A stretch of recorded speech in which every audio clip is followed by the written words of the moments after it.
Hey everybody, it's me again. Sorry if you're getting sick of me and you want to see Mr. Regis, but unfortunately, he's kind of busy doing some other stuff, so I'm going to take over for the next couple videos. But this should be episode 7 of Bright and Regis, Social 20-1, going viral. So today we're going to talk about the Holocaust. Now, the Holocaust is one of the most significant events in human history, right? We're looking at the loss of lives of 6 to 10 million different people, most of them Jewish, within the Nazi Empire or the Nazi-occupied Europe during World War II.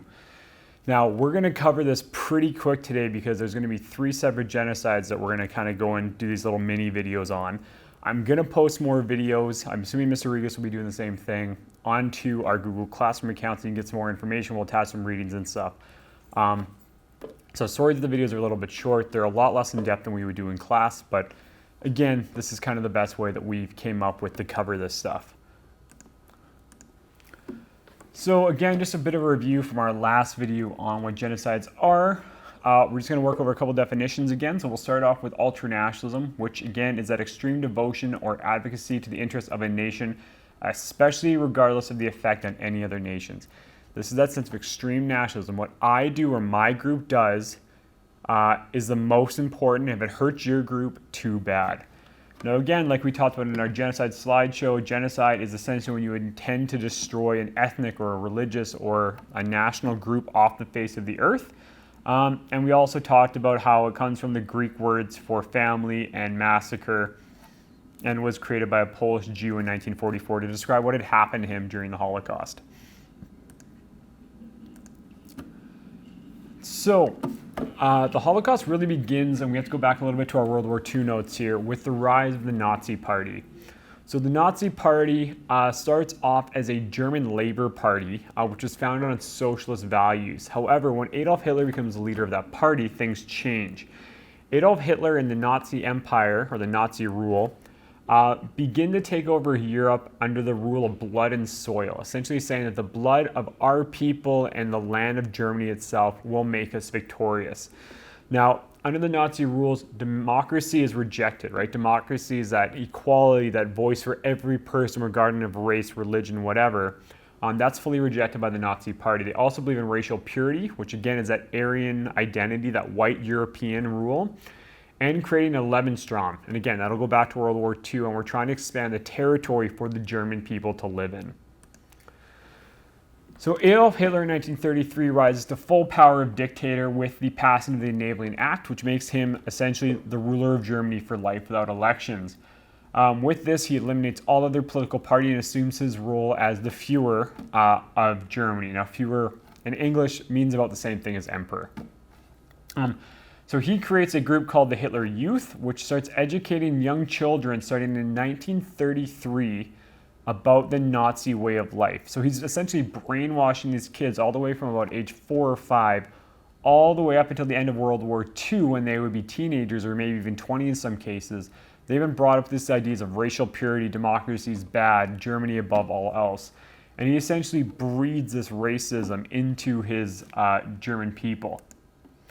So the Holocaust begins because the Germans need somebody to blame for how bad World War I went and how bad the interwar period and the Treaty of Versailles were for Germany. And what they decided to do is to blame the Jewish people. Now, the reason they decided to blame the Jewish people is, one, there's enough of them for this theory to be believable.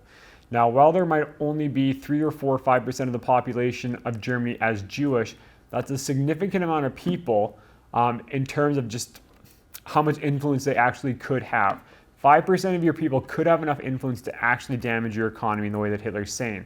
Now, the Jewish people didn't do that, but the number was believable and the people themselves were believable.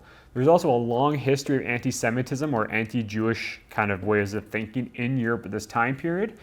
And Jewish people were very successful in the German society with business. They were highly educated, highly motivated, and just became successful. So when most of Germany is suffering in the Great Depression, a large amount of Jewish people are doing quite well. When they're doing well and the German people are doing bad, it becomes very easy for Hitler to kind of convince the German people to target the Jews for their problems. So this book right here is the cover of a book which is literally covered or called Jews Are Parasites. And this would be a book that would be expected reading in schools for a lot of German children. So, there's common traits between all members and victims across all genocides. The most is that they have to be blamed for the problems of the country. The Jews were in Germany. They have to be fewer in numbers. It's going to be very hard for a minority group to commit a genocide against the majority. So typically we see the majority having the advantage over the minority group. And they have to believe that that minority group has some sort of advantage in society. So again, the Jewish people just being more successful on average than the average German citizen, that was seen as an advantage for them. Some sort of thing that they had stole or that they didn't deserve, that the Germans could just hate the Jewish people for. So there's two main goals in the Holocaust itself. The first was to establish a European empire for German people. This is that idea of Lebensraum, creating living space for the Germanic people and the Aryans to essentially live their life free of other races. The other was to eliminate the Jewish population from all lands gained by Germany. The Germans did not want anyone that was non-Aryan in their society at all. Now, on the slide, it just says Jews. This did include all the other groups we mentioned in the genocide slide with all the different badges, if you remember back to the last video. So here's a picture of a ghetto wall in Budapest. So these walls would be built to essentially isolate Jewish people into bad neighborhoods in places like Budapest so that the German people could live in the nice parts and be kept separate from the Jews.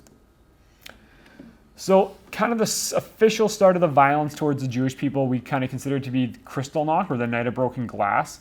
So this occurs in 1938 on the night between November 9th and November 10th, when a German diplomat in Paris is killed, and his suspected killer is a Jewish teenager. Now, in response to this, Hitler declares essentially a war, or what he calls a night of terror, on all Jews in Germany and all of its occupied land, essentially punishing the entire Jewish community for the actions of one person. In this night, 90 Jews are killed, synagogues are burnt down, businesses are looted, 30,000 Jewish men are sent to concentration camps or placed under house arrest. So other things had gone up to this to restrict their freedoms and their rights, but this is kind of when the violence really begins. So these ghettos would be neighborhoods in major European cities where you would essentially take the poor neighborhood of the city, you would separate it or build walls or block it off from the rest of the city, and you'd put all the Jewish or all the undesirable people into these bad neighborhoods or ghettos. So on the map here, you'll see it better on your slide. There's just a map of all the different ghettos established in the German Empire and when they essentially were constructed. Now, the Holocaust itself kind of hits full bore when we get to 1941 with the final solution. This again starts after Germany has lost or is losing World War II. And the Germans want to kind of hide what they've done. And they also want to accomplish their goal of eliminating the Jewish people. So they start to invoke the final solution, which was the organized mass killing. This is the step 9, or the extermination step of the genocide.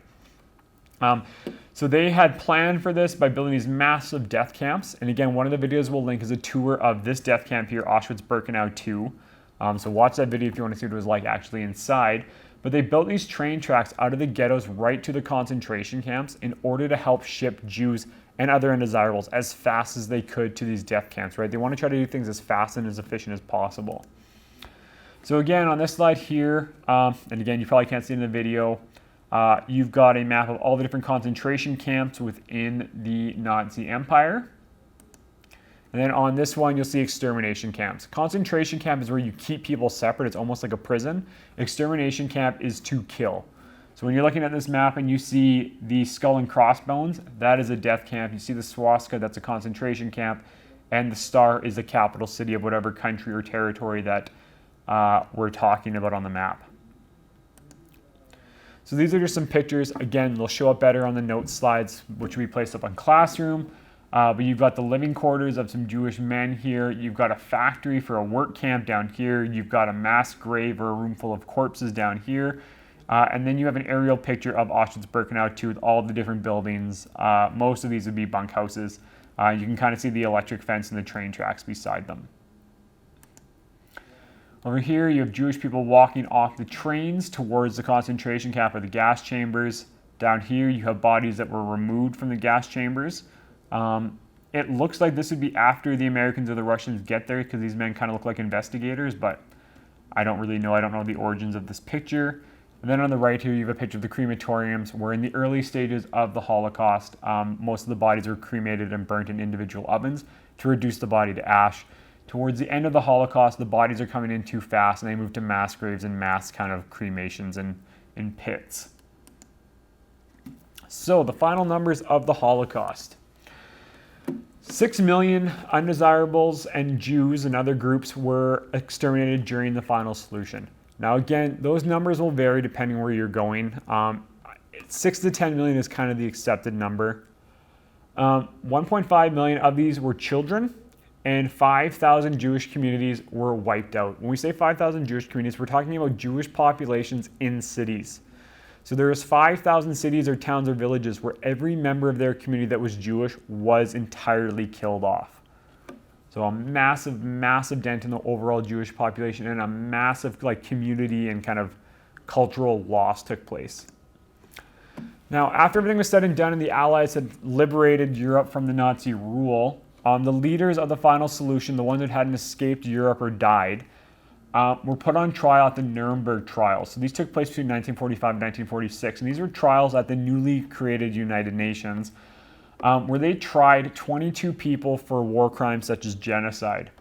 So their specific crimes were war crimes, wars of aggression, and crimes against humanity. Of these 22, 11 were sentenced to death, 6 were given prison sentences, 3 were acquitted or not found guilty, and 2 did not make it to trial because one of them killed himself and the other one was deemed mentally unfit to stand trial. Now, a lot more than 22 people were involved in this. A lot of the leaders were killed during the kind of German retreat or the German evacuation when the Allies were coming, and a lot of people fled to places like South America, North America, or throughout Europe and assumed different identities.